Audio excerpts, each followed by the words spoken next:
Hello there, Internet, and welcome back to the All Elite Ensemble review or post show, your weekly AEW post show discussion, soapbox, whatever you want to call it, because we do everything when it comes to this. But my name is Mikey El Jefe of BC Wrestle Pod. Of course, I am joined always by Mr. Beardito himself, Benny the Bear. And yeah, we were just here a couple days ago on Thursdays to talk about Grand Slam Mexico and a Collision. And now we're back to our regular schedule Tuesdays, and we got another Dynamite and Collision to talk about. We are officially 2 weeks out from Wembley, so yeah. Oh, we are on the road to Wembley. I don't really like saying it like that. We're moving down the tracks towards Wembley. I don't know. Greetings and salutations. Let's rock and roll.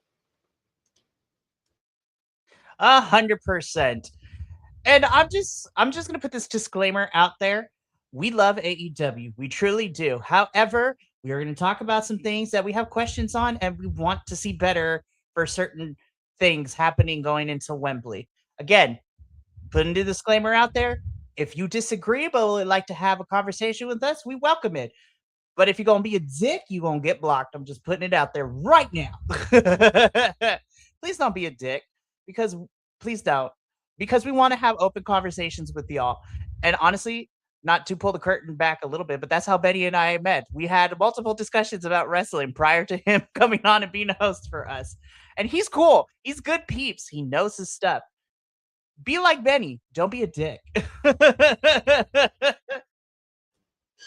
We try. Yes, but don't be a dick.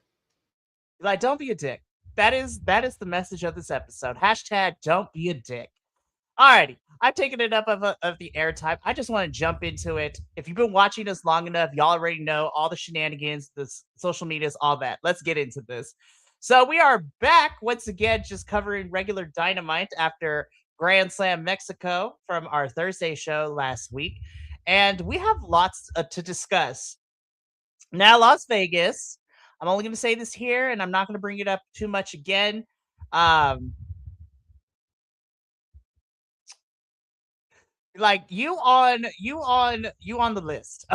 We're gonna have to rethink some things.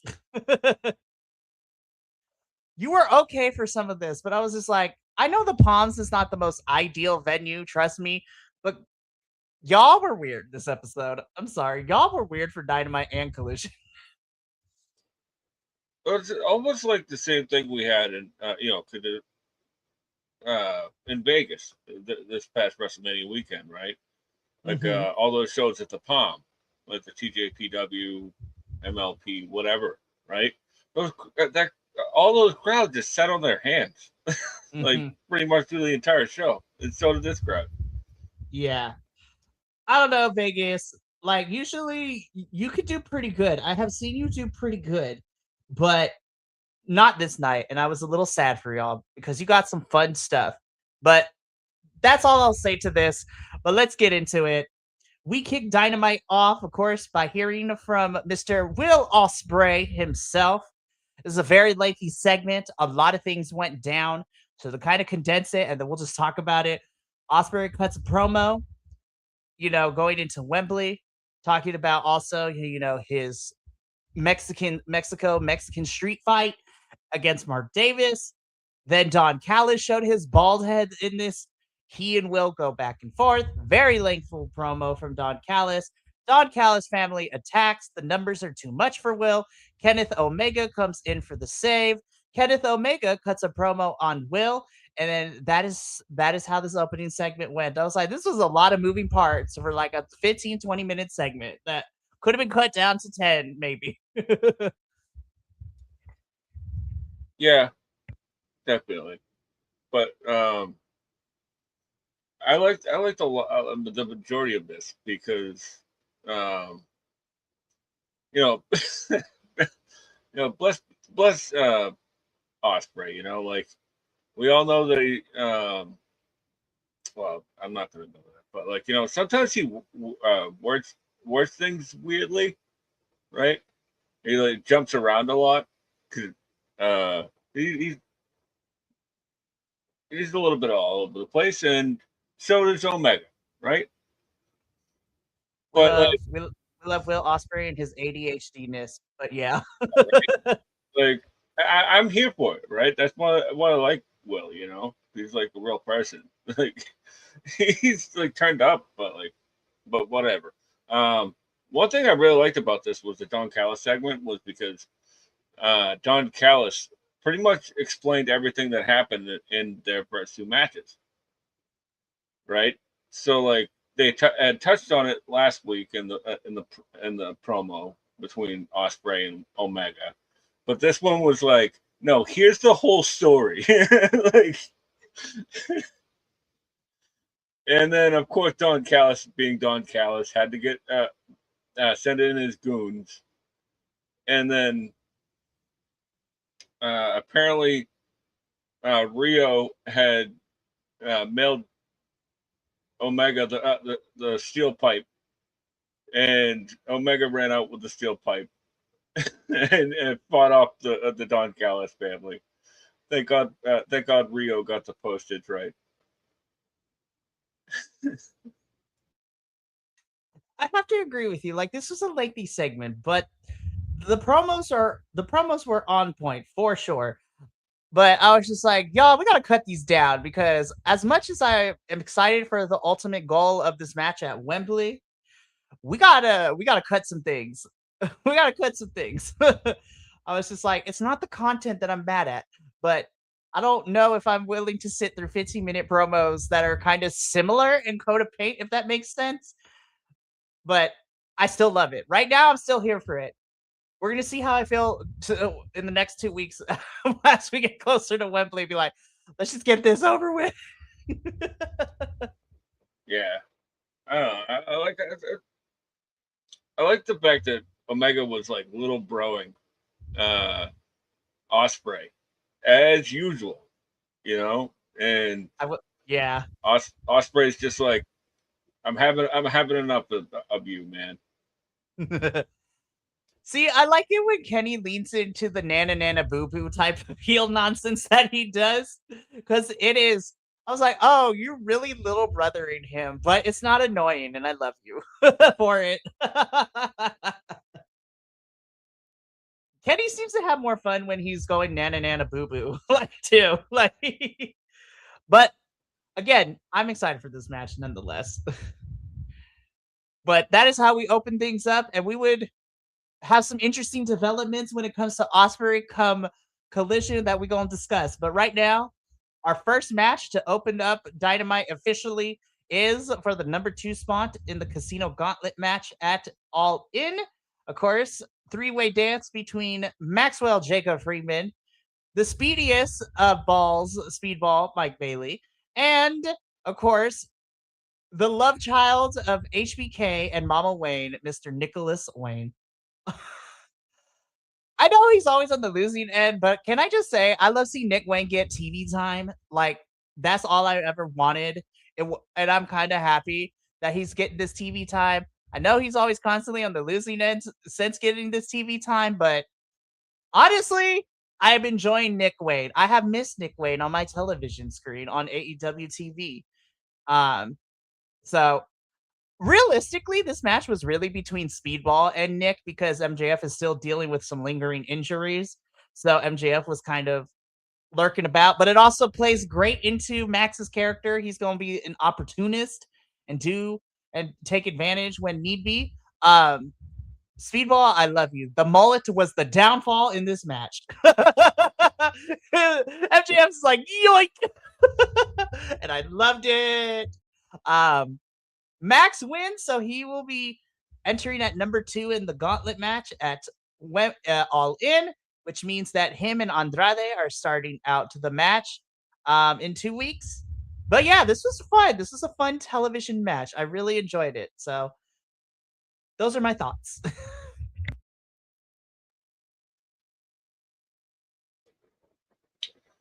Yeah, this match was amazing. I was not a fan of MJF calling. I just want to get the bad stuff out of the way first, right? I was not a fan of MJF calling uh, Speedball and Nick Wayne twinks. We can use that word. You cannot use that for heat.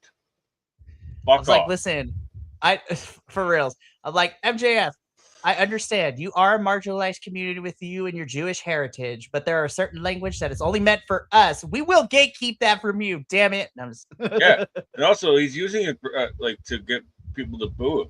So like he's using it like not saying it in love, like "oh you twink," like he's being a bad guy while doing it. So fuck off with all that shit.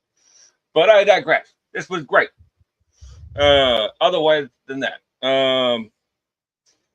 was it like Speedy doing like the shooting star press to break up the pin was absolutely amazing. Absolutely amazing. I really liked MJF like starting to teach Nick Wayne a few things. Like, no, you gotta punch him in the stomach. Like it'll take all the wind out of him. And he's like, okay, you try. And then like Speedy gets out of it eventually. Like I love this stuff, man. Like the more Nick Wayne gets to interact with somebody like MJF, the better. Because iron sharpens iron, and Nick Wayne's sort of a dick heel right now, so you don't get much more of a dick heel than MJF. So mm-hmm.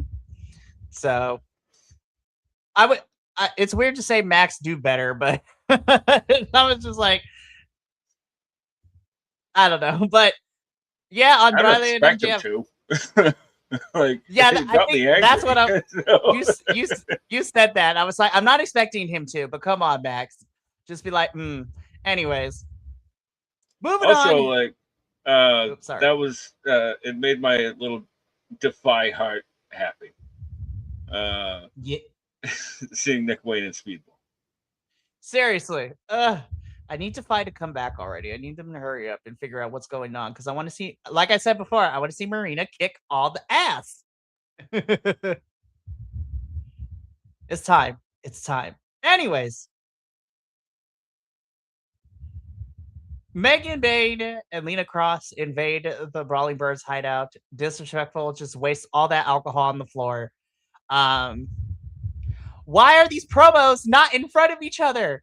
Like, why do we keep doing pre-tape and then fighting after one of them have a match? Spoiler alert for what's to come later, but like, let them talk in front of each other, or at least like have Renee mediate something, man. Like, I hate these stagey promos that they were doing with the Birds, and most of the time with you know, I think that everybody's fine in their roles. I'm not saying anything about them, right? Like the talents are fantastic. It's just that like it feels stagey and like really cartoonishly camp. Like how would like you just brought a Union Jack in and like a hey, good evening, Diggs, BTWW. Good evening. what? Like, what's up, new friendo? Happy to have you here. Anyways, you were saying, friend? Welcome in. And like I'm just saying that like it just seems a little stagey. You brought some Union Jack and like somebody made you a sign in probably Jack Perry's backyard. But like I like everybody involved. It just feels sort of stagnant. You know.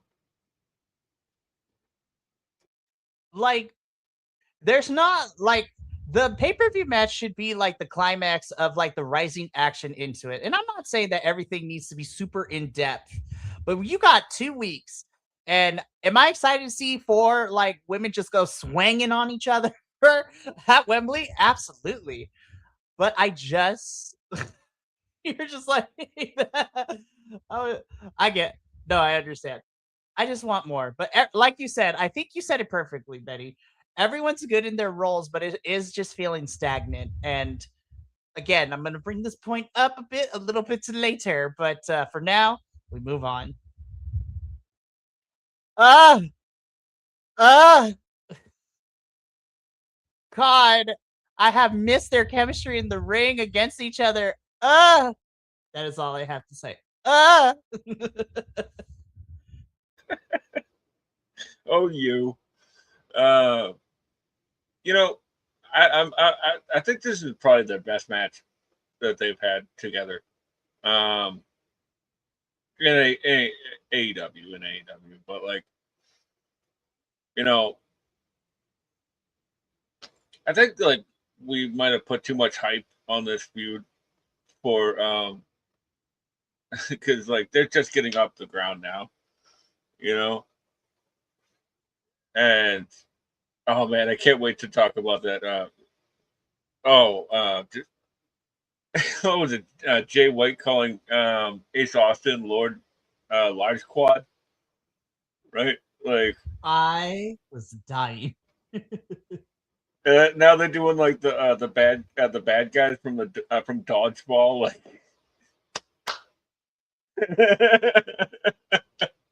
I love that they don't take themselves too seriously, but then when they Oh, get in the ring, it's just bangers. yeah. Uh, the last thing I'll say about this one, I'll just keep it brief. That, as I said, this is probably the best match that they've had so far in AEW. But like, Jay White is probably the best counter wrestler I've ever seen in my life.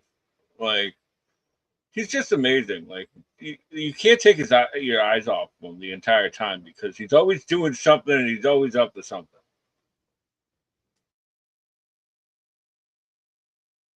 You know what? I have to agree. Nobody counters like Jay White. It's always so much fun to watch him. Just like it's great stuff. Now, Jay wins. He's moving on to the next round of the Continental Cup. But really fun stuff here. Honestly, it was fun. After this match, we hear from the good, the bad, and El Guapo. So I love it. So we hear from our new trios champions. I'm gonna be honest, I didn't think that they would do it again, but Bandito is now Mr. Two Belts, ROH World Champion, and 1/3 of the trios champions. Um, it's really hard because, again, like I said last week for Grand Slam Mexico, I wanted the demand to get a little bit of longer run before we keep hot potatoing this title. But I'm not mad at Bandito and Brody King. Give them all the fun stuff. Give them all the good things because I love them. And I love you too, hangers. But here's the important bit. And I don't like to speculate rumors, but I need some crazy shit to happen at Wembley because we get the return of whose house?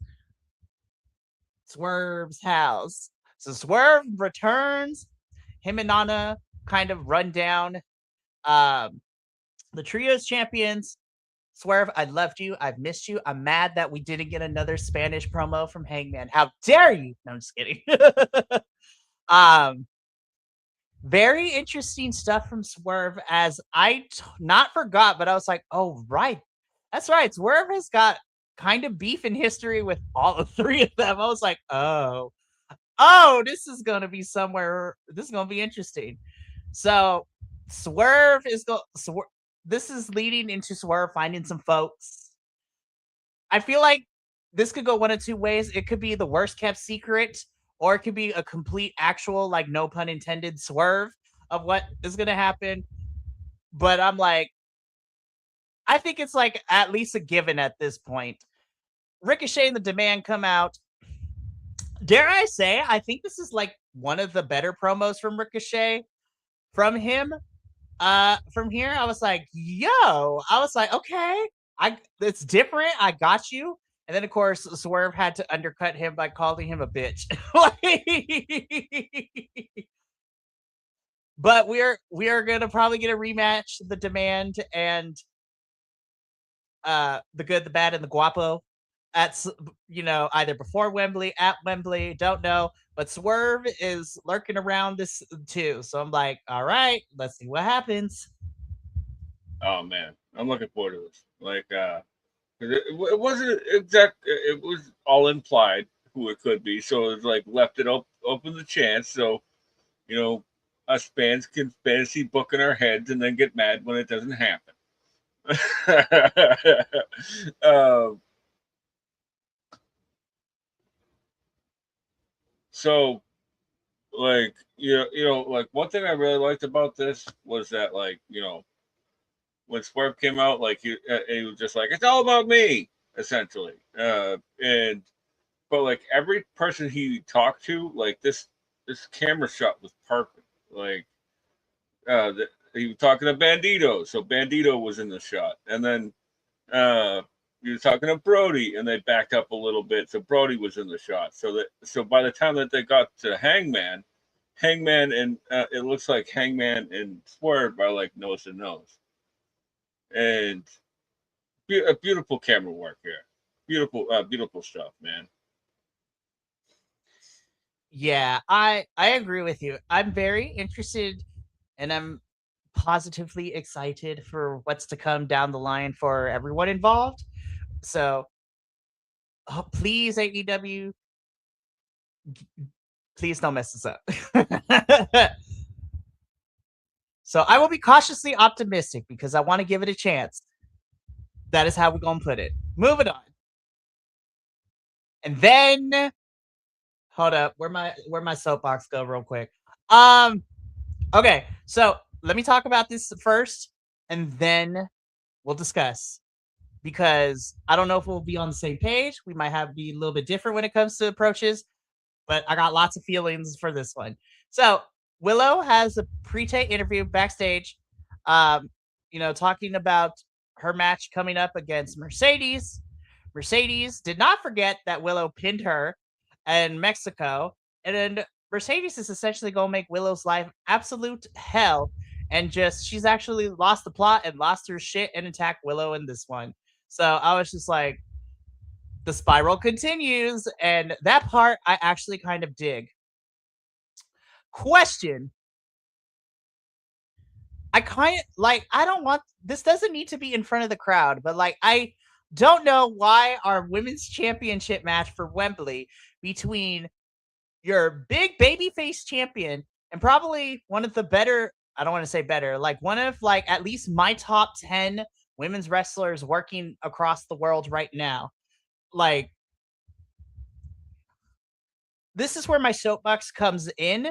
I want this match to be treated with such gravitas. And I love both Mercedes and I love Willow. They're both amazing. And I'm excited to see two black women at Wembley in the women's AEW Women's World Championship match. Like, it's going to be a banger. Absolutely. But because of that, why are we not treating this story and this feud with more grandioseness to it, if that's even a word, an accurate word to use? What, like, I don't it frustrates me because this is the same template that we use to build up most of our women's championship matches. And for this one, I want something different. I do appreciate the ferocity for Mercedes, but why does it gotta be in a pre-tape? Like,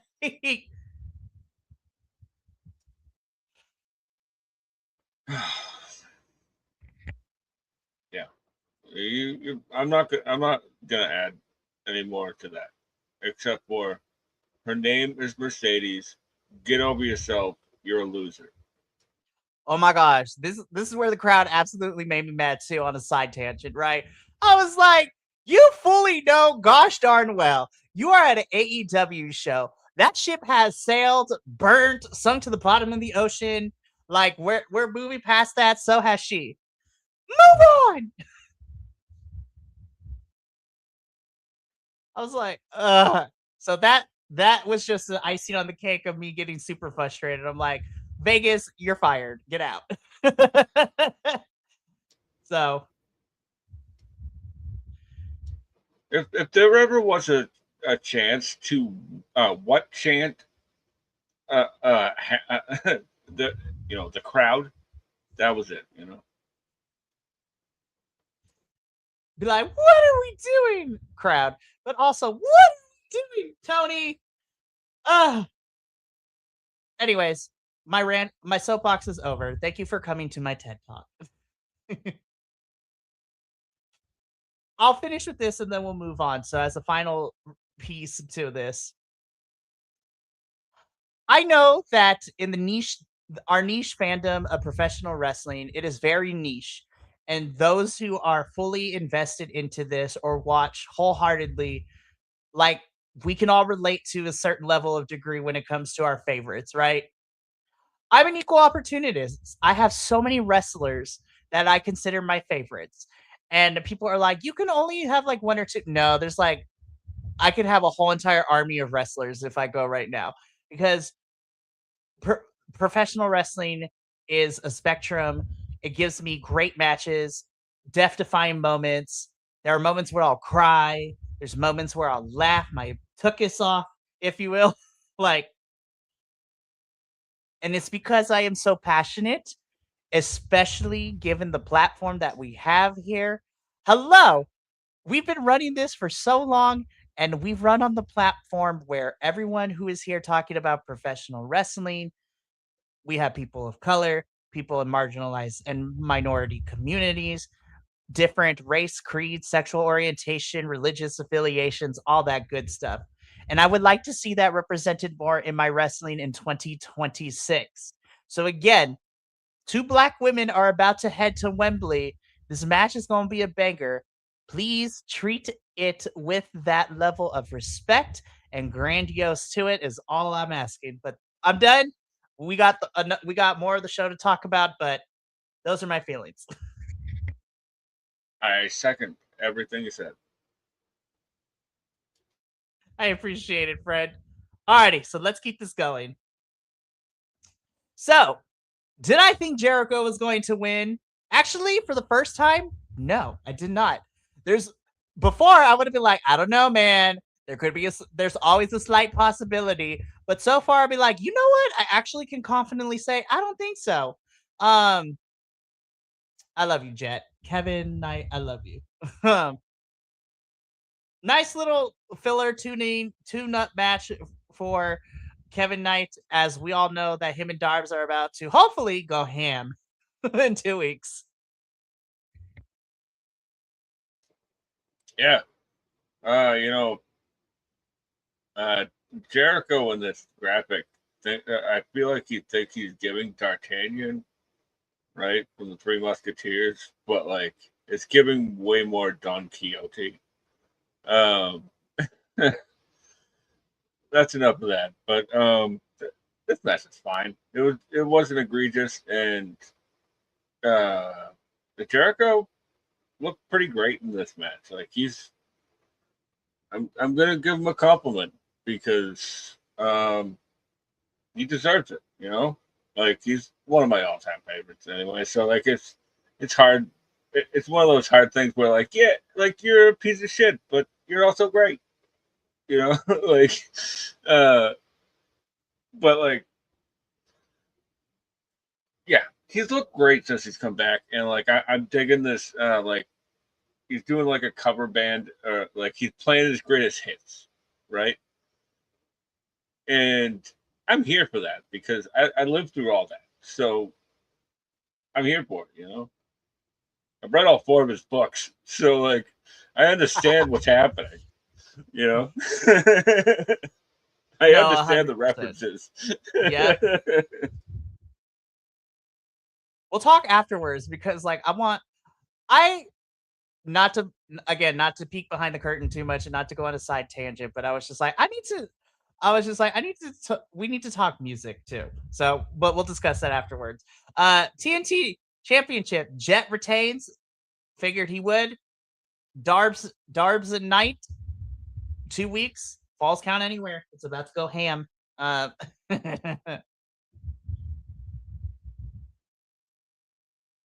love Viva. I love our, you know, for politically correct terms, I'm gonna say any form of Pacific Islander, Asian, like all the cultures of Eastern Asia, because I don't want to mistype her.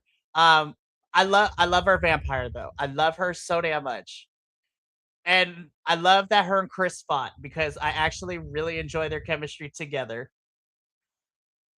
We're I'm not going to get back on the soapbox for so long again, but between what's going on with Willow and Mercedes and how we are hodgepodging the TBS championship scene right now, I'm like, mm, I got questions, Tony. This match was fun though, so I don't want to take that away from them because this was I like this. I like both of them. Wasn't expecting it to go super long. It was to get Chris this win, but I love both of them. Yeah, when Viva Van has like a preloaded entrance, like it's like, well, this is gonna go in like 3 or 4 minutes, you know, and but like I love Viva Van, like that rolling heel kick that she does, mwah, chef's kiss, right? And uh, Stat is always great, like, and she got promo time after this, which was nice. I didn't really need to know that Noelle Foley was also in the crowd again, but Nick, it's I love nice that to see you're. Noelle, I guess. But what are I was we like, I know doing? you're a girl dad, and I can't really say I understand it, but I could kind of get it. But I agree with you. We did not need to know that your daughter was in the crowd again. Hey, look, another woman. My daughter. My daughter's a woman. What are we doing? Listen, I love you, Nick. Mick, but God. I love you, Mick Foley. I truly do. You are an icon, a legend, and always on the right side of history. Or at least recently, you're on the right side of history. Like, you are here for us, and I love that. But however, comma. Yeah, yeah. They got to figure out what they're doing. Like, put them on commentary at least, or maybe I don't know, do something. I don't know what it is.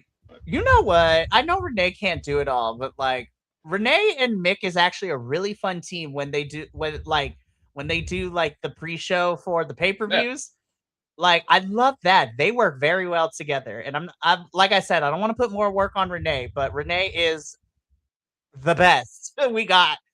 Like in the best way. She's like one of my favorite backstage players across any promotion right now. Oh yeah. She's literally like morphed into this generation's like Mean Gene. Like she didn't give it any guff. Like she asks the hard hitting questions. Like what's wrong with you or whatever. For reals. But we've seen her do it during pandemic with her podcast. Like, and we know she got that journalism background too. Like, yeah. Renee, you would never see this, but I want you to know you are it, girl, and me and Benny love you. Like, yeah. That Renee, she's good. Wink, wink. Nudge, nudge. Help Mick Foley out because we want him to do great too. No, I love Mick, man. I really do. But I agree with you, Benny. We got to figure out something with him to figure this out. So, anywho, moving on. So this was kind of a loaded into because we got the promo from Chris. We find out there's going to be a fatal 4-way tomorrow night on Dynamite for Maya World's TBS Championship that involves her, the CMLL Women's World Champion Persephone, Hikaru Shida, and Chris. So we have those four. And then here we got a repeat of a tag team match that happened literally on Collision last week, but we substitute Hyann for Thunder Rosa, the women's Mexican national champion, might I add too. Again, Thunder, I love you. But this dancing is crunchy, but I kind of like it. I was like, if that's going to be your thing now, crunchy dancing, I'm kind of here for it, girl. Again, I don't have a lot to say about this match. The point, like, see, our show from last Thursday is exactly how I feel about this. It's 3 out of the 4 of the same players. It was fine enough. I do like that Persephone and Shida could not coexist in this one. It just makes me mad because the promo we got on the social medias was so much better of a build and a lead into what we're getting tomorrow night than what we saw afterwards. But it is what it is at this point. We copy and pasted, but this time Maya and Thunder are victorious. Chris comes in for the save afterwards, and we get a fatal 4-way next week. So I'm like, okay. This was fun. I like Percy and Sheeta. I like their banter back and forth. I like them a lot. I like everybody involved. Like I just wasn't. I this wasn't for me. I guess. And that is okay. Because It's like I said, none of their own fault. But why should I care? Like there's no build here. Like it's just you're only no, gonna I fight until something boils over, and then you'll put a title on the line. and I'm not saying you're wrong because I actually 100% agree with you too. I was just like, I literally saw this match last week. I'm like, I could do without it, to be honest. I love them, but honestly, I could do without this match too. I'm like, Also, like we don't usually do can they coexist tag teams, right? Like in AEW, and why do we do it for the women? Like everybody's so boiled down to like their basic, uh, like tactics, their basic characters right now. Like who outside of like Maya winning the TBS title, who is she? Like and I mean that nicely, you know. no, Like I 100%. Because, and here's the thing, right? And we kind of talked about this leading into Redemption, and like even the Owen Hart too. Like, God bless Maya, because I can't imagine having all that happen in your own life, like her brother dying, and just like you're like so close to everything, and just the amount of, and even coming in to still wrestle and do your job despite not really grieving about it.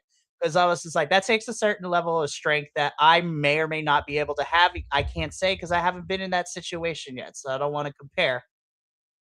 But I got frustrated with the way that they kept presenting Maya, because in a weird way, they kind of not glorified, and Benny, maybe you can help me with the correct word, but that's all they talked about during the Owen, and even going into Redemption too with her TBS championship match. I was like, this girl has been through a lot. I was just like, yes, she has. And I don't want to diminish that tragedy, because losing someone in the immediate family is awful. And I can't imagine the amount of pain and heartbreak that entails. But when that is all you make, when that is the only talking point that you make for Maya, talk about how she's a student of Athena. She's been wrestling at her school for 3 years. She's, had matches against the XYZ person on the indies. Like, she's young. These are who her inspirations are. They have kind of they have like tragedized, and that's not a word, but they use Maya's tragic situation as a baseline for her story, and they gave her nothing else. You have to balance it out, because I love Maya. I want to see her continue to grow and do great things. But to me, I want her to be more than that her brother died, you know, character. Like, I want to be like, she's Athena's student. She's resilient. She has aspirations. These are the people she looks up to. Give me more of the personal Maya, not the wrestler. I want to know her more intimately, while respecting boundaries. But we got to talk about the C3 more. You know, so everybody's boiled down. Everybody else is boiled down to basic uh, characters. You know, but Thunder.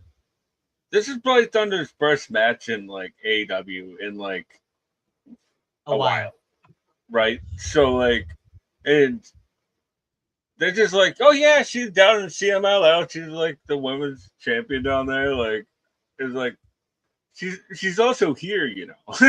like, Guys, like, talk about how she's a former women's champion.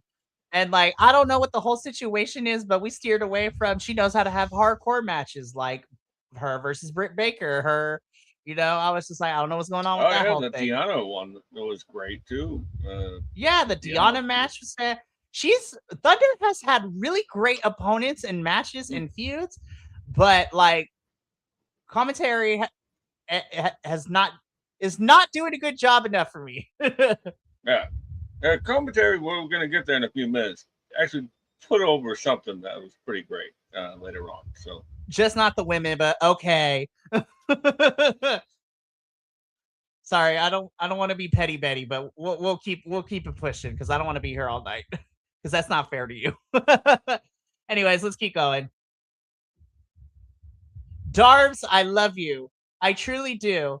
These promos are fine.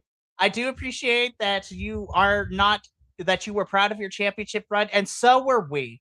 Honestly, your championship run this year was so much fun, and it showed that you don't have to have a 4-year reign and traumatize me of running through a roster like 10 times. Anywho, Athena. well, here's the thing. Like Athena's starting to get there. And again, he's not in this promotion, but I have PTSD from Roman Reigns. That is my all-time offender. 4+ years running through every man on that roster like 4 or 5 times. I was just like, but Athena's getting there too. I was like, she could drop the title now. She has nothing left to prove. Put her on AEW television like permanently, but they haven't built anybody else up in ROH. So, anyways. Yeah, this I could see how Darby dropped out of film school. Like, you know, that was just a joke. But I like Darby. I know it was, but damn, I was trying not to laugh so hard. I was like, oh my God, that is brilliant. The thing is, right? We're gonna sound like we're bitching a lot tonight, but like, there wasn't enough of a break between when he got like at Double or Nothing and when he came back like a month later, and then like he came back to the same feud, and like the same feud, by the way, has not been playing out on television. It has been playing out in these awful vignettes of Darby rambling in front of trains and like in back alleys. Like, I don't know what's happening. Like, there's no story here. Like, but you know what? Stephen Borden Jr. was named on television this week for the first time ever. So there's something in there. I guess, but I'm like, there is so much they could have done, honestly. So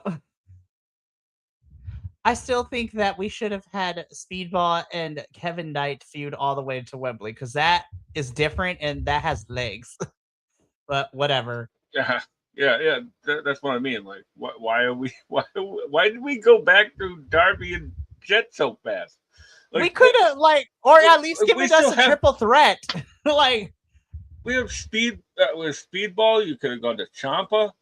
Like, there's a whole bunch of people that could be lining up for that TNT title. but the former champion is like, oh my God, never mind.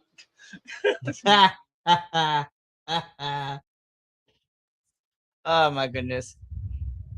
Darbs, we're gonna come back to you on Collision too, but we're not gonna spend too much time on you when we get to Collision too. Moving on. The girls are fighting. And actually, kind of, I agree with Kyle Fletcher's points. Don, I know you're supposed to be oblivious because this is your familia, this is your family, but there has to be a level of critical thinking and grounded reality when it comes to this. And we're talking about grown men who are wrestling in shorts and pants and oiled up bodies. Like, take it with that as you will. But Kyle Fletcher has points. He's just like, bro, what is happening? I know I said I wanted a triple threat, and I'm still excited for the triple threat. But we actually could have pivoted and it just be a one-on-one. I kind of feel bad for Takeshita because he was killing it in the G1 this month. But now we got 2 weeks left, and we're gonna shoehorn this poor kid back in. Yeah, to be honest with you, I think this should have played out on TV, like in the ring, like have like another Yeah, Proto Okada. That's what it was. I was saying it right the whole time.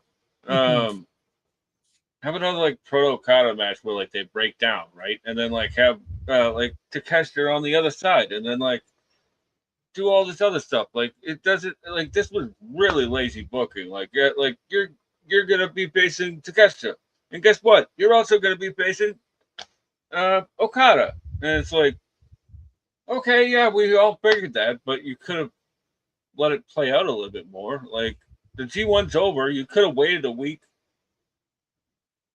Like, bro, what are we doing? But you know what? I don't book it, so whatever. But I yeah, know. I love Shiki Okada in this. Not to get down on all Oh of my it, god. like he was so great. Like,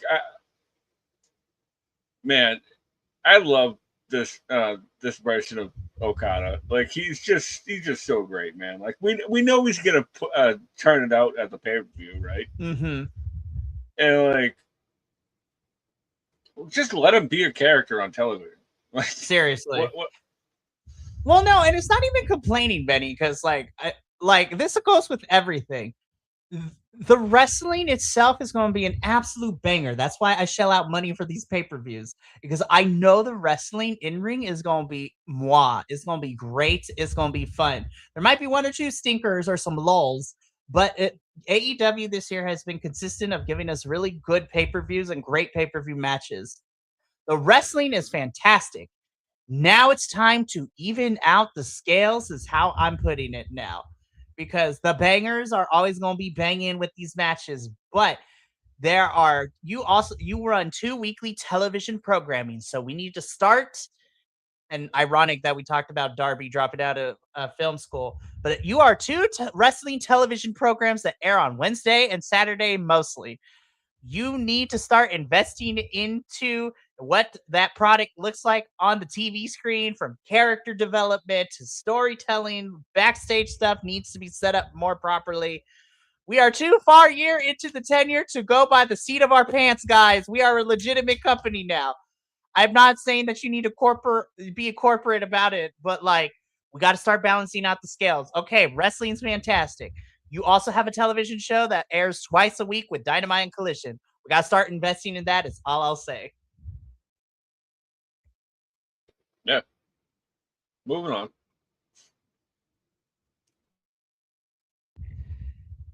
Uh, Moxley, I love you. Perry, you know what? I'll give you this. Like you actually put to you went. Moxley gave you belt to ass, but you did the work this week. So I'm gonna give you one of these, Perry. Usually I can love you or leave you, but I'm gonna give you this week because you put in the work and you were bloodied and belt to ass this whole match. Like best match you ever had in your career in this company. And Moxley, yes. Yeah. I think if this match was, if it was Jack Perry versus anybody else in this tournament, I don't think it would have been this good. Like Mox really carried him in this one. Like, I'm not saying that he didn't, pick up his pace, pick up his end of the deal, right? Because it was a great performance by Jack Perry at Jack Perry's level. Like he's just not on Mox's level. I'm sorry, he's just not. He got a lot of work to put in. Like you got a lot of work to put in. But yeah, Moxley. And moving on. That was Dynamite. So let's get into Collision, which was also taped in Vegas. So I already said my piece about this crowd. Let's keep going because I also have questions. Yeah, this crowd got crappier as it went along. I was so for pissed. 4 hours. I was pissed at this crowd, but that's all. I'm done talking about the Vegas crowd, but not really. But also, I'm gonna try my best, but no promises. AEW World Trios Championship. The Good, the Bad, and El Guapo versus the Lethal Twist. I was just like, okay. I was like, I'm not mad. I really love this match. Like I was a really big I fan of did this. Like, too. I actually like I had zero expectations for it because like it's like well who's gonna win, you know? But like uh they made me forget that a few times, you know? And that's the magic trick. That is professional wrestling. And the what the swirl, I was calling the twist. The swirl, like they're really gelling right now. Like it is unfair that like this, like it's like the ROH tag division is gunked up, the AEW tag division is gunked up because these guys would be putting on bangers. hmm But you know, I guess you're gonna have to watch MLP for that. Yeah. So I'm like, rude.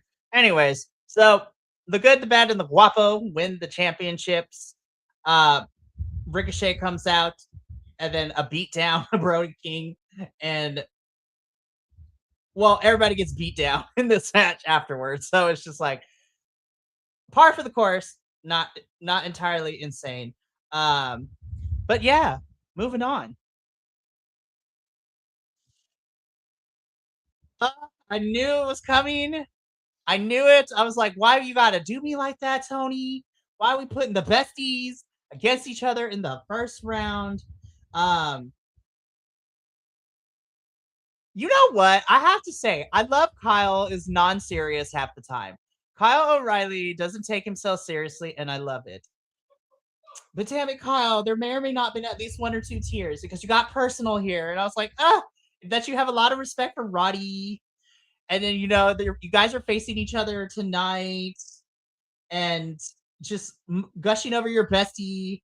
And then Roddy says that he expects Kyle to bring it and give it 100%. I'm like, my heart. Why are we doing this in the first round? Yeah, I've watched this match for like 15 years, so let's do it, man.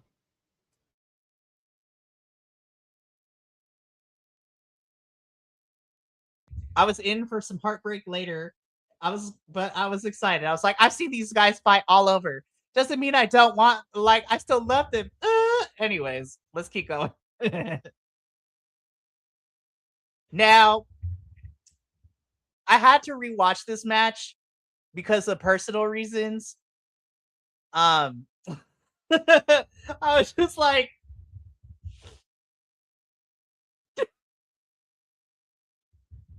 the vapors. That is the politically correct term we gonna use because we get demonetized and thrown off YouTube if I actually said what I was feeling. Um, it had my full attention, is what I will say. Anywho, God, these two rule. I love these two. Yeah, this was this was this was actually better than I expected. Like I only because I don't think Brian the weight that Brian Cage has put on in his off time, like it really slowed him down.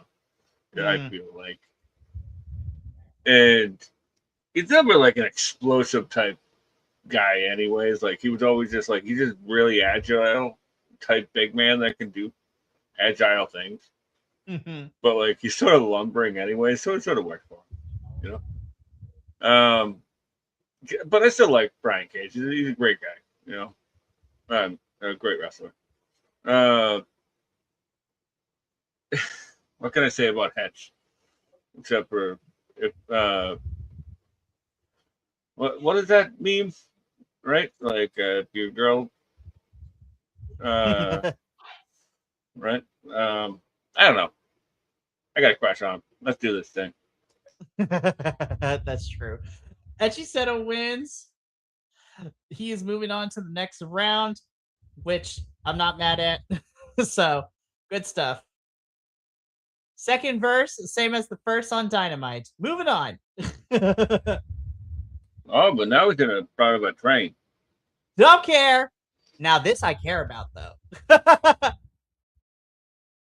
The Rascals are together in the clubhouse. Myron's like, I needed this win, y'all. I was feeling down. Thank you for setting up this match. Zach and Dez are just like, Myron, we hate to tell you this. We didn't set up this match. And then Leo comes in and is like, I set up this match. I needed partners and friends for this match. So here we are. I'm like, please keep these four together. Yes. Yeah. Hands down. This is probably one of my it's probably my match of the week, to be honest with you. Well, I take that back. We're gonna get to that. But I love this segment so much, like especially Myron just being like, oh, I know I don't trust you. Like, no way, man. We've been here before. Like you know. And I love it that like Leo can just fit in with anybody right now because it's just all about how the person reacts to Leo, you know. Literally, he's like an unofficial member of the conglomeration at this point after like kind of helping out during the cage match at Forbidden Door. I think he likes you. It's fine. It's fine. Oh man. I've always loved Leo Rush, so like this just really warmed my heart, you know, that he's found something like this. Oh, absolutely. We're gonna talk about their match a little bit later though, because right now the Divine Dominion is in action. It was just a squash match. Divine Dominion defeated Rochelle Riveter and Maserati. Hey, Maserati, I love you, girl. Happy to see you again. And then, of course, like I said earlier, to nobody's surprise, Brawling Birds attack them after the match. Megan avoids getting thrown through the table, though. I was just like, I'm not saying that there needs to be a crazy ass stipulation at Wembley, but a tables match, though. Just saying. Yeah. It should be a good old Donnybrook. Imagine that. It's that word that WWE just made up. You know, like but you know, this was fine. There was no hands on the other. It's just same old copy and paste. Divine Dominion. Like I don't mean to be like complain about Divine Dominion like pretty much every week. You know, it's almost like a reoccurring bit on this show at this point. But like they're not doing anything, and it's super boring. It's just when you stand up, you will bow down. Choke slam. Good night. Who are we fighting next? But like, that's all, folks. That's all she wrote. Yeah. I believe. That's all, folks. I love it. All right, let's keep going though.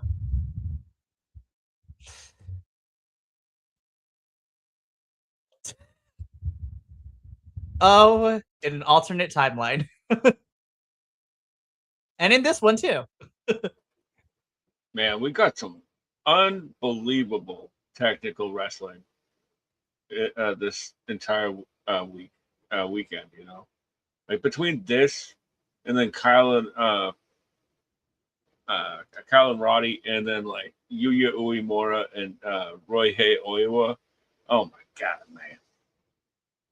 The Techers were eating good this weekend.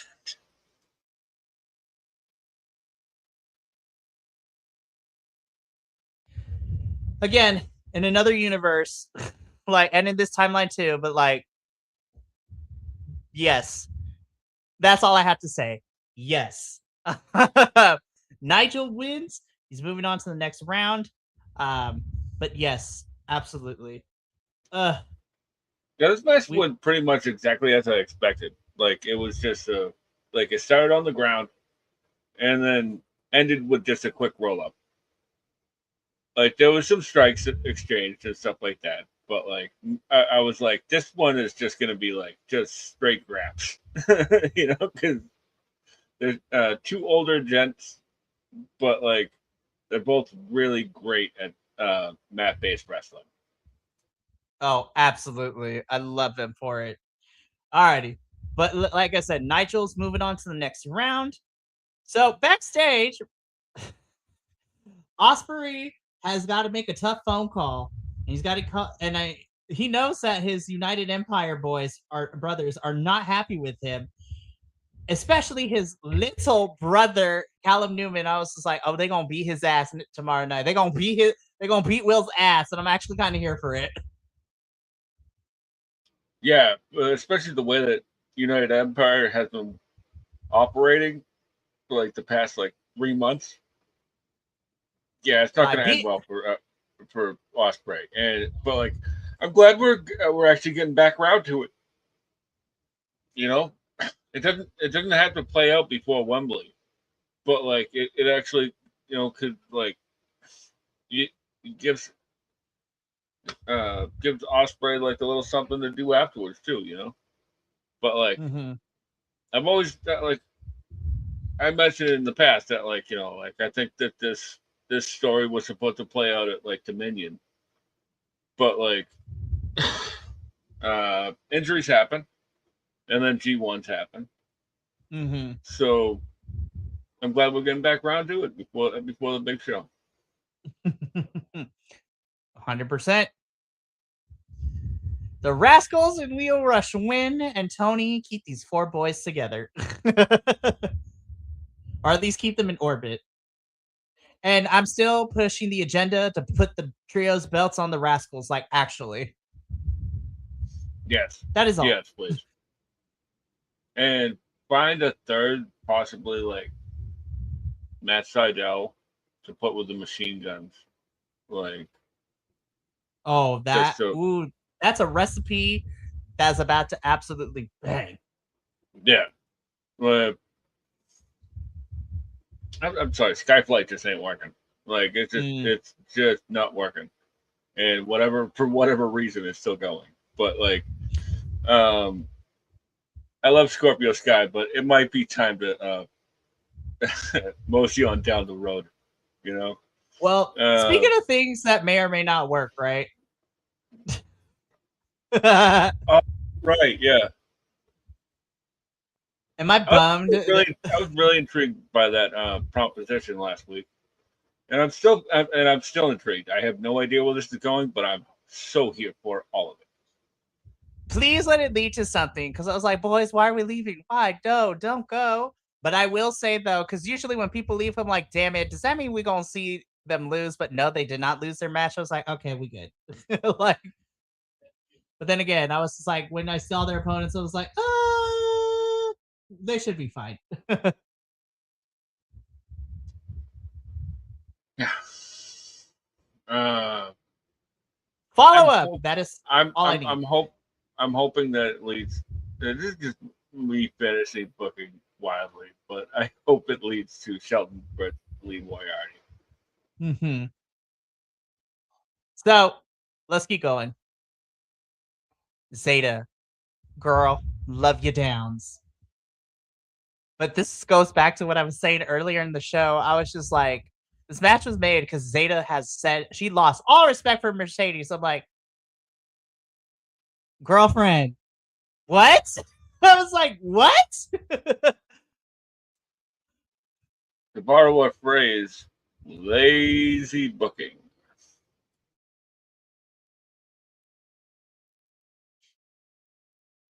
Sorry, I was leaving it there open for you, but no, it's okay. I'm just like trying to collect my thoughts and wrap my hand around it. But Zeta, girl, love you downs. But I was like, Mercedes and Zeta go back and forth. Well, not really, but kind of, but not really. Mercedes wins is the most important part. Yeah, this is like 80-20. Yeah. It's very much like 80-20. But like, Zeta's great, man, and she's only been wrestling for like 4 years, so it's incredible how fast she's come along.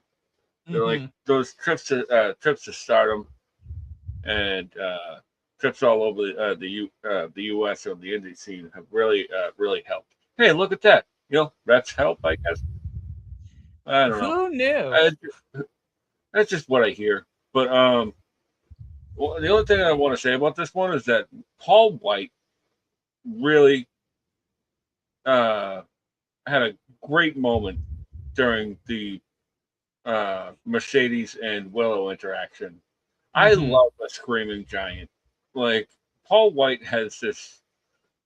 I actually really enjoy him on commentary. I've actually really enjoyed him. I'm not gonna lie. Yeah, last week it was a little bit rough. It was like, Paul, I don't need a story time right now in the middle of this match. But like this week he's like shortened it up, and it was really great. Like he was a great addition. Yeah. So Mercedes wins. She attacks not only Zeta, but she also attacks Christopher Daniels too. Willow comes out for the save for both of them, and yeah, just we pushing it along to Wembley. So I mean, I said all my piece on it. I like the last the outline on Willow there. Like I'm still smiling, bitch, and like. See, when they do, that's all I need. Just do it in the arena. Like, we don't need to do pre-tapes, but I digress. Moving on. Of course, this needs to be a little bit grayscale to give the fact that we try not to get demonetized for blood. But Swerve literally. So basically, this could be summed up as Perry needs to start fighting people like Moxley because iron sharpens iron. Swerve is just like, I see where you're going with it, but you haven't beaten me. You haven't been in the ring. You haven't been with killers like me. I was like, ooh. I'm like, but truth. The only thing I got out of this was like, we're really doing this, huh? We're really doing this. All right. You're gonna take me kicking and screaming, but like, we're doing this. Mm-hmm. I was like, all right, whatever. So moving on. Just I tee-heated hot for this. Like, don't care. Yes, hands down. Yes. Just Kenny more of this, honestly. Kenny had one of the funniest lines he's ever said in this entire segment right here, right? He's like, the Death Riders are the skid mark on the underwear that is my life. I was like, I was done. I was done. I was like, way to get graphic there, Kenneth. Thank you so much for that imagery. I literally had to pause it for a second because I was like dying laughing because I was just like, I had a good old belly laugh out of that one. And again, just right now. And I like where this is going with Cope and Christian and Young Bucks. Because Cope was a little bit of a dick in this. He was. He's just like, yeah. Because okay, so basically, when Cage and Cope come in, this could be boiled down to as like Cope is losing hope in the Young Bucks, and that they're not ready to face them at All In. I'm like, wow, you're kind of being a dick, but I'm kind of here for it. Matt tells our champs that they're old and are old enough to be their father. Christian says, how do we know we're not? And Christian leaves and tells Cope, let him know when you're done trusting them. Like, plot development, folks. Plot development. So, there it is. Moving on. My heart. But yes. Hands down, yes. Have I seen them fight multiple times before this? Yes. Do I care? No. Did I enjoy this? Yes, hell yes. Is that a question? Like, just they get double these. Yeah, There's nothing more I can say. Like, fight forever exists between these two. yeah. They actually said, I think the crowd started chanting "Fight Forever" during this one, and I was like, they have been like these two, like you know. And what else can I say? Like, like these are uh, what can I say about Roderick Strong, right? Like, it's ever a machine, and Kyle O'Reilly is ever the goofball, but once he gets serious, oh man, like watch out. Like there was a moment like I don't think this match went outside the ring, like it was all just like mat wrestling and striking, and like then it broke down to into bigger moves, but like no, literally the only thing I have on this match on my notes is what a maneuver. Like, that's it. Like, but I did like the Like, little wrinkle of Roddy getting mad at the end and pushing. frustrated, pushing him, and then they hugged it out. Hugged it out as best friends and lovers do. These two are wrestling soulmates, honestly, and I'm here for it. Like, yes. Oh, this was my favorite Collision match this week. And that was tough because we got some good graps on Collision this week. Like, I really love this Continental Cup. I was just like, I'm like, it's fun. I'm a little bit sad though because Mox and Jay White are fighting this week, and I'm like, no, that was my final. I was like, oh, why you gotta break my heart, Tony? Yeah, that was a lot of people's final, right? Like, and a lot, myself included, last week, I thought Jack Perry was going to knock Mox out in the first round, right? Mm-hmm. But maybe we had to wait a week. Well, we'll see what happens because, like I said, like, I mean, I'm still pretty sure Moxley's making it to Wembley, but again, I'm gonna be so for real because of we know a lot about Moxley. Moxley's not the type of person to throw a fit if he has to lose before to the finals. But from a business standpoint, putting Moxley on a pay per view is always going to guarantee views and like people want to buy it, right? But I don't know, man. I didn't think that they would like when we started the C2. I honestly didn't think they would have Eddie Kingston become the inaugural champion, and lo and behold, they did. So AEW can pleasantly surprise me, but I'm like, no, Fox and Jay was my final. But honestly, though, it's gonna be a good match, and I'm so excited nonetheless. Yeah, But and then it's actually I looked it up yesterday. It's actually their second ever, third ever singles match. They've only faced each other twice in a singles match before. mm-hmm.